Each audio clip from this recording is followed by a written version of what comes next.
Umat sedharma yang terkasih, kita lanjutkan pembacaan kitab Sara Samuscaya yang sudah menginjak ke sloka 300. Tema kali ini tentang orang yang berilmu dan berbudi.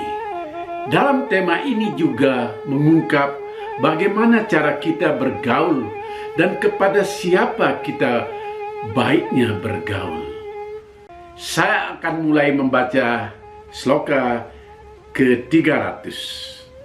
Setiap orang harus terjun ke dalam pergaulan, karena lewat pergaulanlah orang cepat memperoleh kepandaian dan menularkan kepandaian. Karena itu bersungguh-sungguhlah bergaul dengan orang pandai, seperti halnya membuat minyak wangi dari bau bunga. Maka bau bunga itu akan meresap kepada kain, air, minyak karena persentuhannya. Sloka ini menekankan pada pergaulan yang sehat.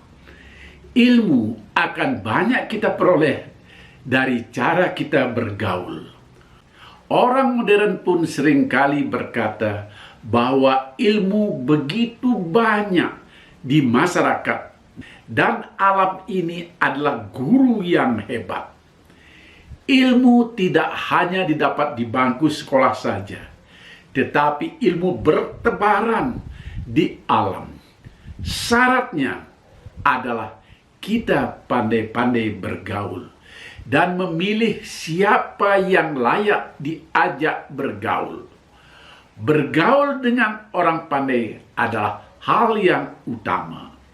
Bergaul dengan orang jahat tentu harus dihindari. Wanginya persahabatan dengan orang-orang bijak ibarat wangi bunga yang segera meresap dan menyebar lewat pergaulan. Demikian inti dari sloka ini. Saya lanjut ke sloka 301. Oleh karenanya akan menjadi rendahlah budi seseorang jika ia bergaul dengan orang yang hina budi. Jika mereka bergaul dengan madya budi, maka seperti itu pula lah budi mereka, sedang-sedang saja. Namun jika seseorang bergaul dengan orang yang utama budi, maka utama budilah yang akan diperolehnya. Hampir sama dengan ilmu yang kita dapatkan dalam pergaulan. Budi atau kelakuan kita pun akan terpengaruh oleh kelakuan teman bergaul. Kalau kita berteman dengan maling, maka kita bisa saja menjadi maling. Kalau teman-teman kita penjudi semuanya, maka kita pun bisa ketularan sebagai penjudi. Karena itu dianjurkan untuk meningkatkan budi kita, maka bergaullah dengan orang yang berbudi baik. Lanjut ke sloka 302. Meskipun sedikit kepandaian seseorang, apabila bergaul dengan orang yang bijaksana, maka kepandaian itu akan semakin bertambah. Bagaikan setetes minyak yang jatuh di air, akan menyebar dan meluaskan minyak itu di dalam air.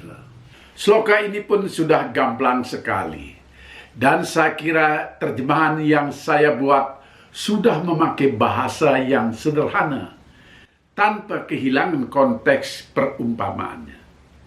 Saya lanjut ke sloka 303. Betapapun kita punya keahlian dan kepandaian, namun jika bergaul dengan orang yang tak punya dasar kebijakan, maka terpendamlah keahlian itu.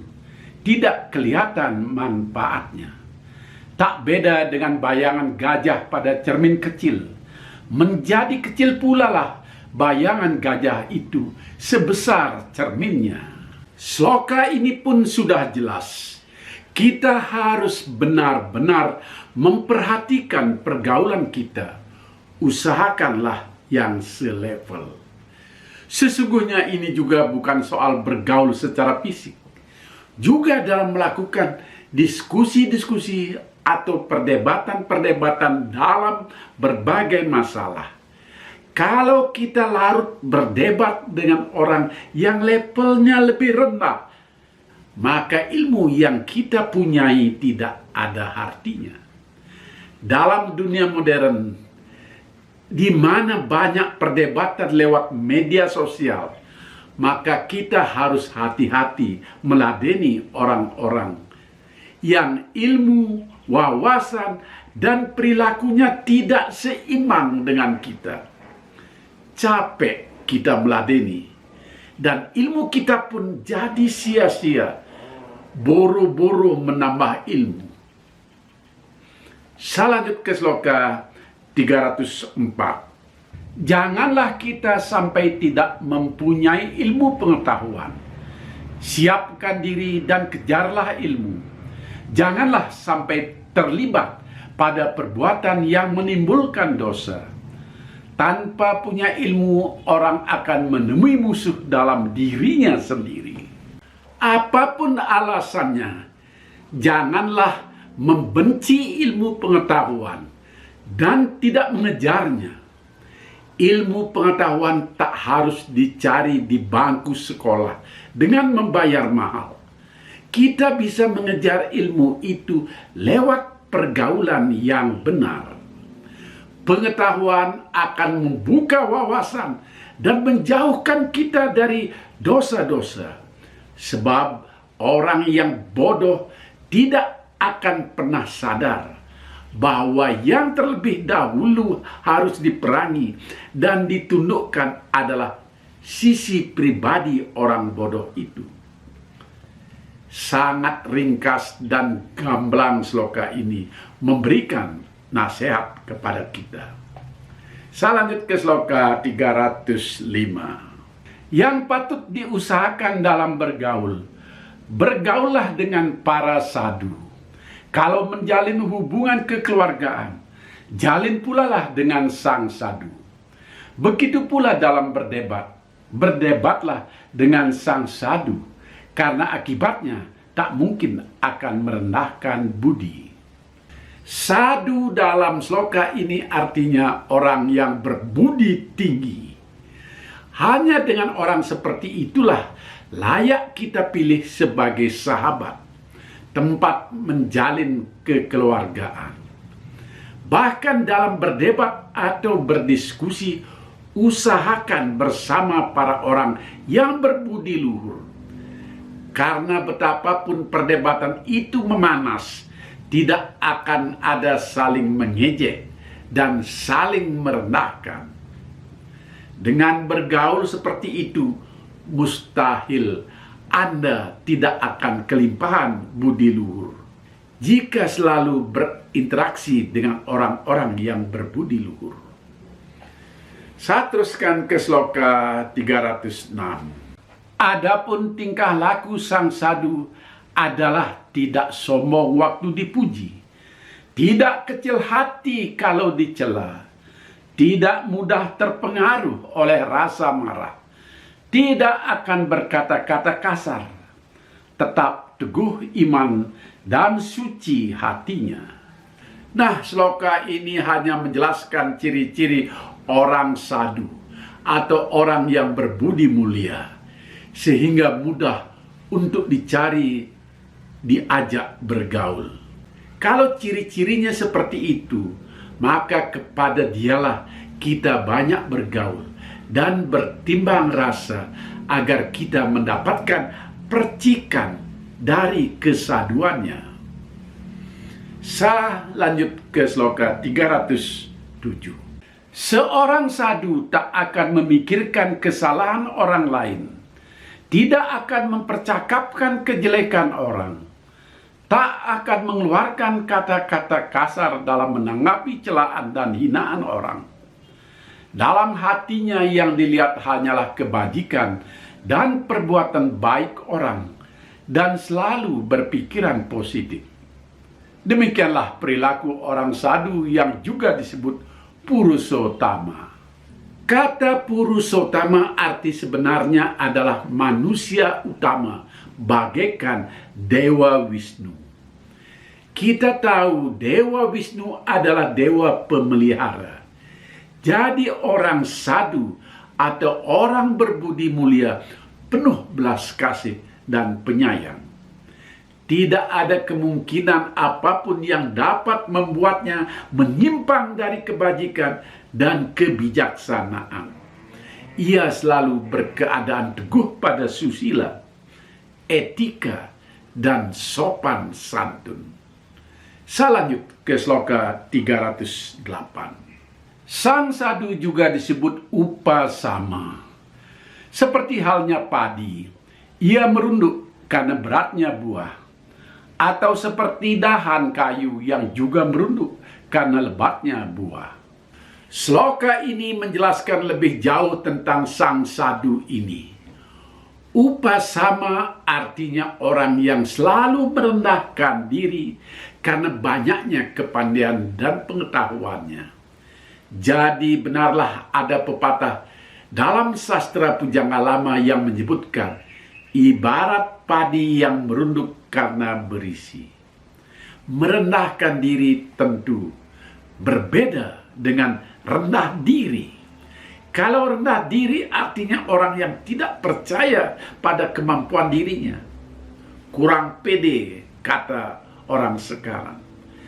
Kalau merendahkan diri, dia tidak berlaku sombong dengan kepandaian yang dimilikinya.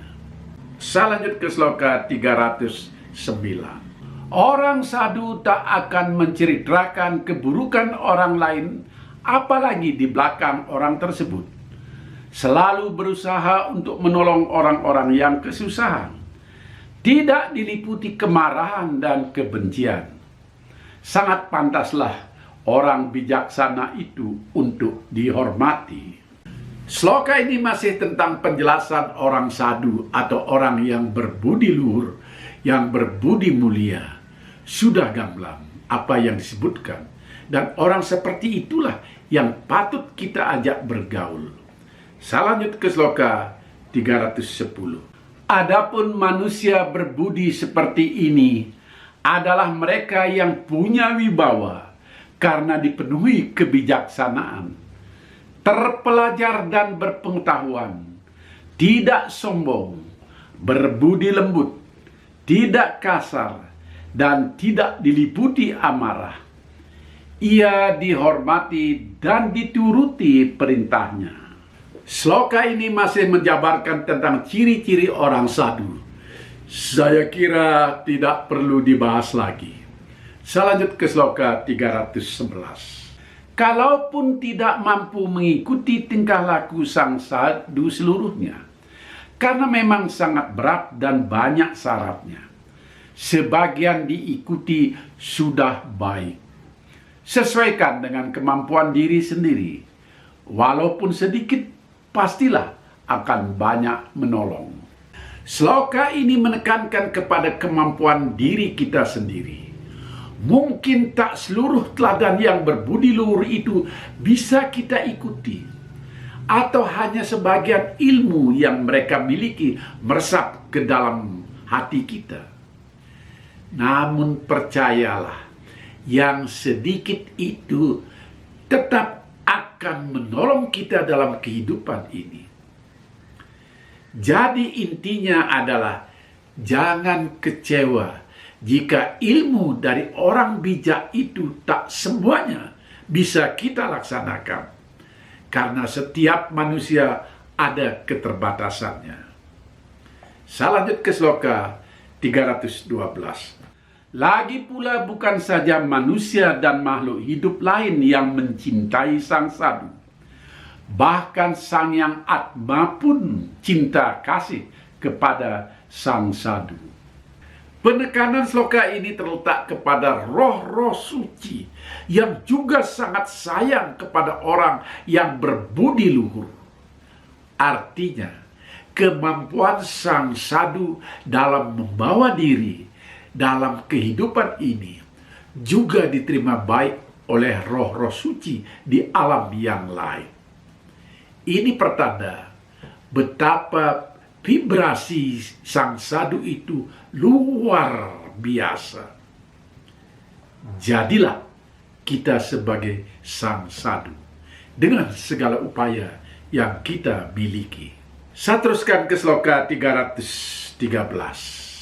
Orang yang berbuat baik kepada orang lain bukan karena hasrat akan pahala, namun lebih sebagai kewajiban dari sang sadu. Perilaku baik yang jauh dari motif-motif pahala seperti ini merupakan tindakan cerdas, terpelajar, dan bijaksana. Itulah sifat seorang Maha Purusa.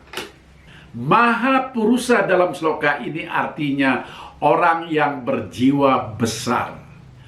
Orang seperti ini tak lagi memandang apakah kebajikan yang dia lakukan mendapat balasan atau tidak. Dia tak pernah memandang dan menghitung pahala atau balasan dari kebajikan yang dilakukan itu. Semuanya dilakukan dengan ikhlas dan tanpa beban sama sekali. Saya lanjut ke sloka 314. Ini adalah sloka penutup dalam tema ini.